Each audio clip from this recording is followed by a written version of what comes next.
ಓಂ ಶ್ರೀ ಧನ್ವಂತ್ರಿ ದೇವಿಯೇ ನಮಃ. ವೀಕ್ಷಕರೇ, ಧನ್ವಂತ್ರಿ ಆರೋಗ್ಯ ಕಾರ್ಯಕ್ರಮಕ್ಕೆ ತಮಗೆಲ್ಲರಿಗೂ ಆದರದ ಸುಸ್ವಾಗತ. ನೋಡಿ, ಈ ದಿನ ಹೊಕ್ಕಳಿನ ರಹಸ್ಯವನ್ನು ನಾವು ನೋಡೋಣ. ಈ ಜಗತ್ತಿನಲ್ಲಿ ಒಂದು ಮಗು ಜೀವನದಲ್ಲಿ ಜನ್ಮವನ್ನು ತಾಳಿದ ನಂತರ ತಾಯಿಯ ಹೊಟ್ಟೆಯಲ್ಲಿರುವ ಮಗುವಿಗೆ ಮೊದಲ ಬಾಯಿ ಯಾವುದು ಅಂತಂದರೆ ಆ ಮಗುವಿನ ಹೊಕ್ಕಳೇ ನಿಜವಾದ ಮೊದಲ ಬಾಯಿ. ಮೊದಲ ತಾಯಿ ಗುರು ಅಲ್ವಾ?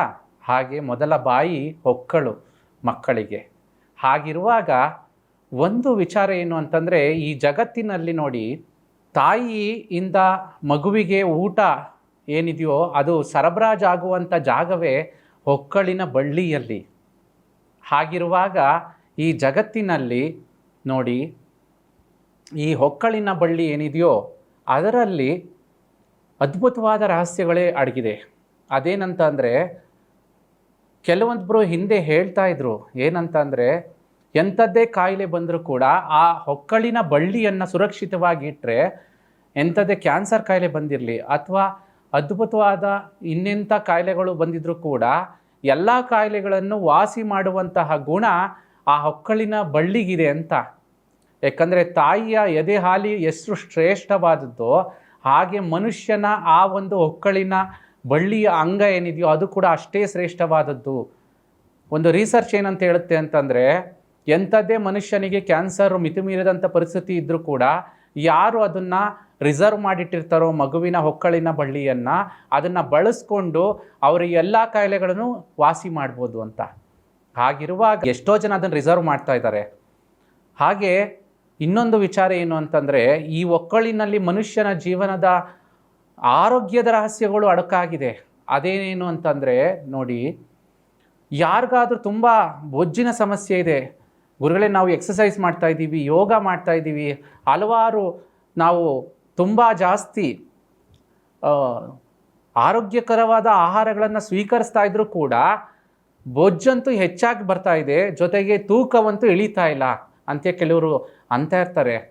ಅಂಥವ್ರಿಗೆ ಒಂದು ಸರಳವಾದ ಈ ಮನೆಮದ್ದೇನಂತಂದರೆ, ರಾತ್ರಿ ಹೊತ್ತು ಮಲಗುವಂಥ ಸಂದರ್ಭದಲ್ಲಿ ಹೊಕ್ಕಳಿಗೆ ತುಂಬ ಎಕ್ಸಸ್ ಆಫ್ ಹೀಟ್ ಆಗಿರುತ್ತೆ, ಅವ್ರಿಗೆ ಮೋಷನ್ ಪ್ರಾಬ್ಲಮ್ ಆಗಿರುತ್ತೆ, ಸರಿಯಾಗಿ ಮೋಷನ್ ಹೋಗೋಕ್ಕಾಗ್ತಾ ಇರಲ್ಲ. ಅಂಥವ್ರು ಏನು ಮಾಡಬೇಕು ಅಂತಂದರೆ ನೋಡಿ, ಆಲಿವ್ ಆಯಿಲ್ ಏನಿದೆಯೋ ಅದನ್ನು ಹೊಕ್ಕಳಿಗೆ ಹಾಕಿ ಚೆನ್ನಾಗಿ ಮಸಾಜ್ ಮಾಡೋದ್ರಿಂದ ಒಂದು ಅವರ ಬೊಜ್ಜುಗಳು ಕಡಿಮೆ ಆಗುತ್ತೆ, ಜೊತೆಗೆ ಡೈಜೆಷನ್ ಪ್ರಾಬ್ಲಮ್ ಕೂಡ ಕಮ್ಮಿ ಆಗುತ್ತೆ. ಇದು ಆಲಿವ್ ಆಯಿಲ್ನ ಬಳಸೋದ್ರಿಂದ ಇರುವಂಥ ಉಪಯುಕ್ತವಾದ ಮಾಹಿತಿ.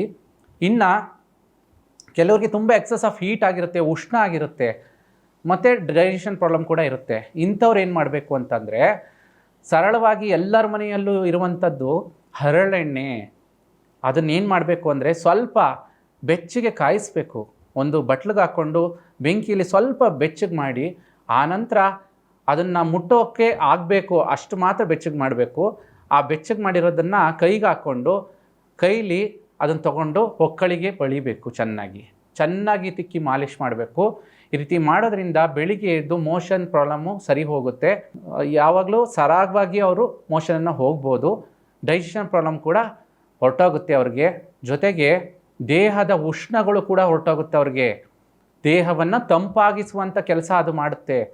ಮತ್ತು ಎಷ್ಟೋ ಜನ, ಗುರುಗಳೇ ನನ್ನ ಮಗುಗೆ ಯಾಕೋ ಹೊಟ್ಟೆ ಊದ್ಕೊಂಡಂಗಿದೆ, ಹಿಂಗೆ ಹೊಡೆದ್ರೆ ಡಬ್ ಡಬ್ ಅಂತ ಶಬ್ದ ಬರುತ್ತೆ, ಮತ್ತು ಉಬ್ರಿಸ್ಕೊಂಡಂಗಿದೆ ಗುರುಗಳೇ ಅಂಥೇಳಿ ಕೇಳ್ತಾರೆ. ಅಂಥವ್ರಿಗೇನು ಅಂತಂದರೆ, ಮಕ್ಕಳಿಗೆ ಎಸ್ಪೆಷಲಿ ವೀಳ್ಯದೆಲೆ ನಿಮ್ಗೆ ಗೊತ್ತೇ ಇದೆ ಅಲ್ವಾ, ಆ ವೀಳ್ಯದೆಲೆ ಮೇಲೆ ಈ ಹರಳೆಣ್ಣೆಯನ್ನು ಹಾಕ್ಕೊಂಡು ಸ್ವಲ್ಪ ಅದನ್ನು ಬಿಸಿ ಮಾಡಬೇಕು ಬೆಂಕಿಯಲ್ಲಿ. ಆ ಎಲೆಯಲ್ಲಿರುವ ಸತ್ವ ಹಾಗೂ ಈ ಎಣ್ಣೆಯಲ್ಲಿರುವ ಸತ್ವ ಎರಡೂ ಬೆರಿಬೇಕು. ಬೆರೆತ ಮೇಲೆ ಅದನ್ನು ಚೆನ್ನಾಗಿ ಎಲೆಗೆ ಸವರಿ ಅದನ್ನು ಒಕ್ಕಳಿಗೂ ಸ್ವಲ್ಪ ಆ ಎಣ್ಣೆಯನ್ನು ಬಿಸಿ ಮಾಡಿರೋ ಎಣ್ಣೆನ ಹಾಕಿ ಆನಂತರ ಆ ಒಕ್ಕಳಿನ ಮೇಲೆ ಈ ರೀತಿ ಇಡಬೇಕು.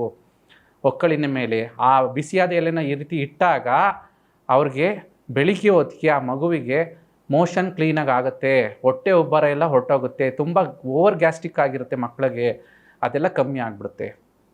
ಇದು ಹರಳೆಣ್ಣೆಯ ಮಹತ್ವ. ಇನ್ನು ಮೂರನೇದಾಗಿ, ಕೆಲವರು ತುಂಬಾ ಗುರುಗಳೇ ನಮಗೆಲ್ಲ ಬಾಡಿ ಏನಾಗಿದೆ ಅಂದರೆ ತುಂಬ ಕೋಲ್ಡ್ ಬಾಡಿ ಗುರುಗಳೇ ನಮಗೆ ಅಂತಾರೆ. ಅಂದರೆ ಒಂದು ಸಣ್ಣ ಶೀತದ ಪದಾರ್ಥ ತಿಂದರೂ ಸಾಕು ಬೇಗ ಶೀತ ಆಗ್ಬಿಡುತ್ತೆ ಅವ್ರಿಗೆ, ನೆಗಡಿ ಕೆಮ್ಮು ಕಫ ಜಾಸ್ತಿ ಆಗ್ಬಿಡುತ್ತೆ.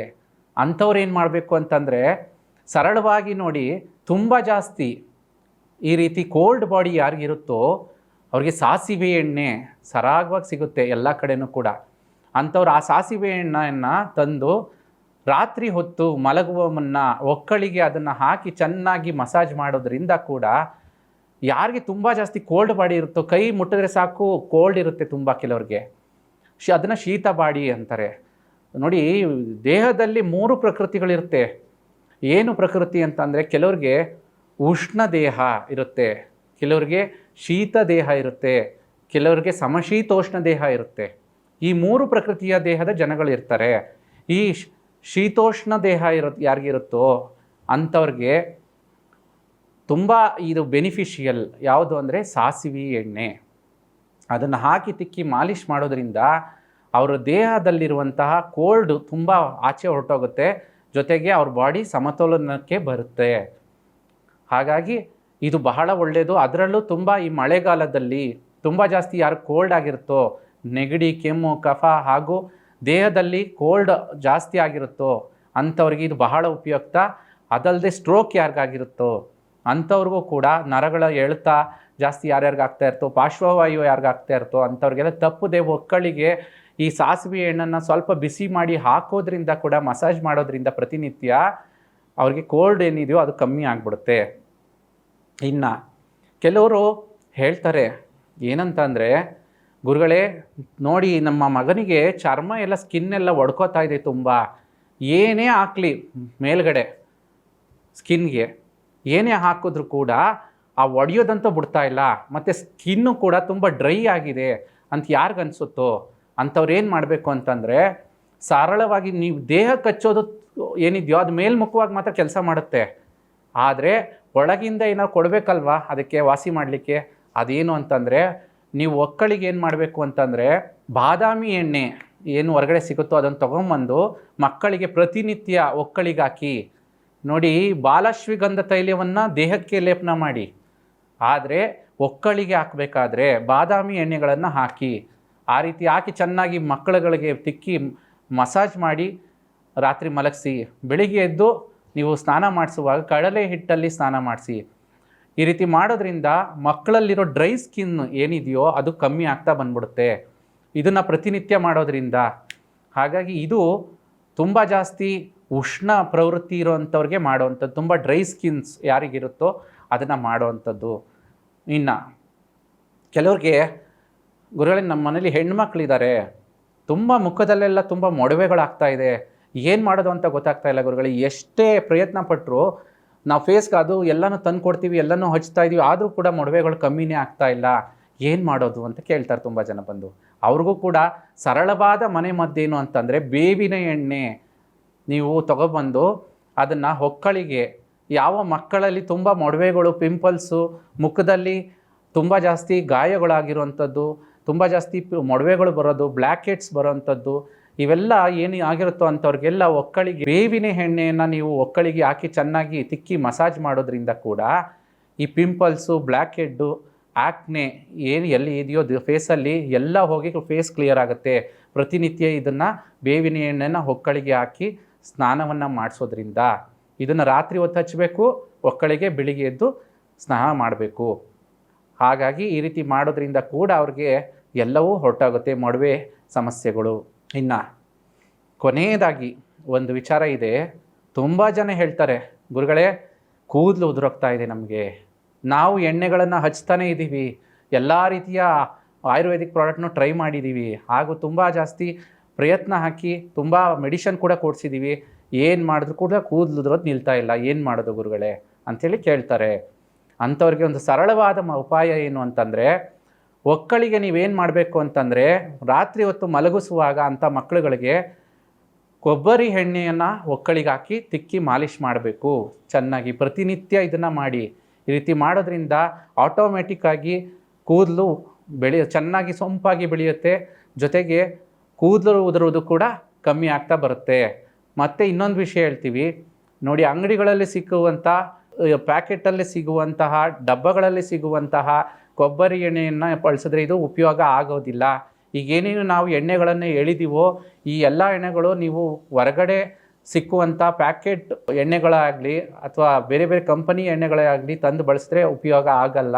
ನೋಡಿ, ಫ್ರೆಶ್ ಆಗಿ ಎಲ್ಲಿ ಎಣ್ಣೆಗಳು ಸಿಗುತ್ತೋ ಅಂಥ ಎಣ್ಣೆಗಳನ್ನು ನೀವು ತಗೊಬಂದು ನೀವು ಆದಷ್ಟು ಕೂಡ ಅಂಥ ಎಣ್ಣೆಗಳನ್ನು ಬಳಸಿದ್ರಷ್ಟೇ ನಿಮಗೆ ರಿಸಲ್ಟ್ ಸಿಗೋದು. ಎಷ್ಟೋ ಜನ ನೆತ್ತಿಗೆ ಹಚ್ತಾ ಇರ್ತಾರೆ, ನೆತ್ತಿಗೂ ಹಚ್ಚಬೇಕು, ಜೊತೆಗೆ ಹೊಕ್ಕಳಿಗೂ ಹಚ್ಚಬೇಕು. ಈ ರೀತಿ ಪ್ರತಿದಿನ ಮಾಡೋದ್ರಿಂದ ಅವ್ರಿಗೆ ಕೂದಲು ಉದುರುವಂತಹ ಸಮಸ್ಯೆಗಳು ನಿವಾರಣೆ ಆಗಿಬಿಡುತ್ತೆ. ಹಾಗಾಗಿ ಆದಷ್ಟು ಕೂಡ ಕೂದಲು ಉದುರುವ ಸಮಸ್ಯೆ ಇರುವವರು ಹೊಕ್ಕಳಿಗೆ ಕೊಬ್ಬರಿ ಎಣ್ಣೆಯನ್ನು ಬಳಸೋದನ್ನು ಅಭ್ಯಾಸ ಮಾಡ್ಕೊಳ್ಳಿ. ಪ್ರತಿಯೊಬ್ಬರೂ ನಿಮ್ಮ ಮನೆಗಳಲ್ಲಿ ಪಾಲನೆ ಮಾಡಿ. ಕೇವಲ ಒಂದು ದಿನ ಮಾಡಿ ನನಗೆ ರಿಸಲ್ಟ್ ಸಿಕ್ಕಲಿಲ್ಲ ಗುರುಗಳೇ ಅಂತ ಹೇಳಕ್ಕೆ ಹೋಗಬೇಡಿ. ಪ್ರತಿದಿನ ಮಾಡಿ. ಇದನ್ನು ಮಾಡೋದ್ರಿಂದ ರಿಸಲ್ಟ್ ಸಿಗ್ತಾ ಕೆಲವ್ರಿಗೆ ನಾವು ಆಗಲೇ ಹೇಳಿದಾಗೆ ಡೈಜೆಷನ್ ಪ್ರಾಬ್ಲಮ್ ಇರೋವಂಥವ್ರು ಅದು ನಿವಾರಣೆ ಆಗೋವರೆಗೂ 1-2-3 ದಿನ ಹಚ್ಚಿ, ನಿವಾರಣೆ ಆಯಿತಾ ಸುಮ್ಮನೆ ಬಿಟ್ಬಿಡಿ. ಹಾಗೆ ಇವೆಲ್ಲ ನಾವೇನು ಹೇಳಿದ್ದೀವೋ ಇದನ್ನು ನೀವು ಮನೆಯಲ್ಲೇ ಮಾಡ್ಕೋಬಹುದು. ಅಷ್ಟು ಸರಳವಾದದ್ದನ್ನು ಹೇಳಿದ್ದೀವಿ. ಇಂತಹದೇ ಹಲವು ವಿಚಾರಗಳನ್ನು ನಾವು ನಮ್ಮ ಧನ್ವಂತರಿ ಆರೋಗ್ಯ ಕಾರ್ಯಕ್ರಮದಲ್ಲಿ ಹೇಳ್ತಾ ಇರ್ತೀವಿ. ಹಾಗಾಗಿ ತಾವೆಲ್ಲರೂ ಲೈಕ್ ಮಾಡಿ, ನಿಮ್ಮ ಅನಿಸಿಕೆಗಳನ್ನು ಕಮೆಂಟ್ ಬಾಕ್ಸ್ನಲ್ಲಿ ಹಾಕಿ ಅಂತ ಹೇಳ್ತಾ ಇವತ್ತಿನ ಸಂಚಿಕೆಯನ್ನು ಮುಗಿಸ್ತಾ ಇದ್ದೀವಿ. ಸರ್ವೇ ಜನಃ ಸುಖಿನೋ ಭವಂತು, ಅನ್ಯತಾಂ ಶರಣಂ ನಾಸ್ತಿ. ಸಮಸ್ತ ಲೋಕೋ ಸನ್ಮಂಗಳಾನಿ ಭವಂತು, ಲೋಕೋ ಸುಖಿನೋ ಭವಂತು, ಧರ್ಮೋ ರಕ್ಷತಿ ರಕ್ಷಿತ.